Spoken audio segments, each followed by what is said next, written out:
The air hung thick and heavy that night, the kind that carries the scent of honeysuckle and something else, something unseen. It was 1991, just outside the sleepy town of Harrington, Delaware, but the darkness, it felt as old as the pines themselves. Charles Holden, a man carrying his own share of heavy burdens, was on his way home, the headlights of his pickup cutting through the inky black night. That's when he saw him, a figure by the side of the road, thumb out, face shadowed by the brim of a worn-out cap. A hitchhiker. Now, a sensible man might keep driving, but Charles, well, maybe the loneliness of the road had gotten to him. He pulled over. The hitchhiker said his name was Gilbert Cannon. Seemed harmless enough at first. But when Charles got closer to his place, he turned off the main drag onto the winding lane that led to his mama's house.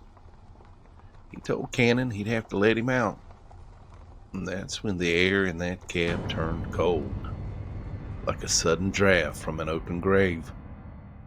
Cannon went wild, like a switch had flipped, and all of a sudden, Charles was fighting for his life against a man he'd only just met, a stranger with the darkness coiled tight inside him.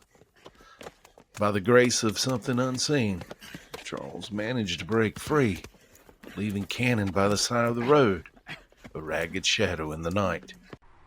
He floored it, heart hammering against his ribs, and he didn't stop until he reached his mother, Dorothy, her house. But the quiet of that house was wrong, heavy, like something had settled there that shouldn't have. He found his mama, gone, murdered in her own home.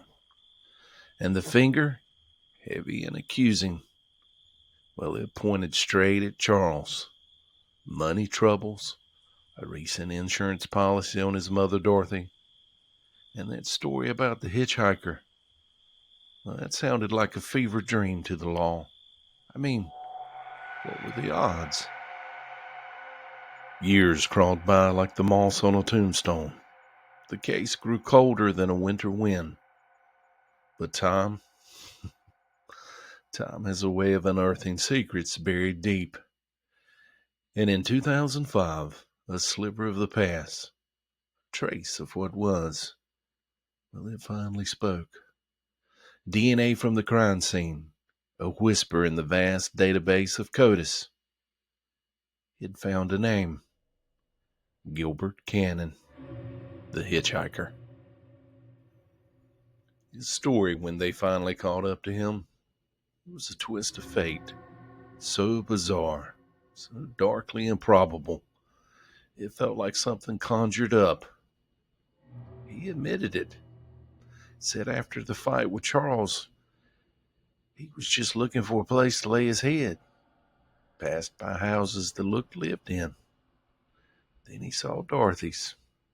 Thought it was empty. Broke in, and there she was. He killed her. Claimed he never knew Dorothy.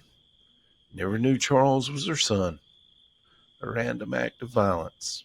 A wrong turn in the dead of night that intersected with another man's nightmare. Gilbert Cannon got his due. A life behind bars.